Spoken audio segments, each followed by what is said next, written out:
And obviously you've got $500 million potentially being raised on the Republican side. Isn't there an argument, a good argument, that if we really want to see a change in this, which is really a constitutional amendment to get money out of politics, to get corporate money out of politics, that the best way to do that is to make sure that President Obama in the second term leads the charge for a constitutional amendment to do so? And his campaign manager, Jim Messina, said effectively some language like that today. Isn't that the best strategy rather than giving up? No, no one's giving up. And in fact, what the Occupy movement believes, we need to build an independent movement to pressure both parties. We don't see President Obama as a progressive or even a liberal.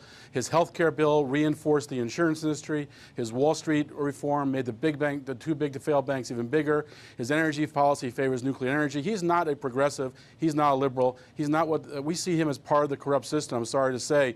We're focusing not on the elections. We're focusing on building a movement to really transform this society away from the corruption of both these political parties. The vast majority of President Obama's election money in 2008 was from small donors of less than $150. And that's also turning out to be true this time. So any sense here that big money corporate America is going to walk in and support a president that they haven't supported so far is crazy. The money is going to come from working families, our friends in labor, our friends in the clean energy movement. Well, the point about a super PAC is that it's going to come from wherever it can come from. My point, though, is if we want to see these change, hang on just one second, Kevin, if we want to see this change, sure, go ahead. We're not going to get it if the Republicans do it. We're not going to get it if the Republicans are in power. There's not another candidate out there that has talked even about Citizens United being the wrong decision and changing the laws.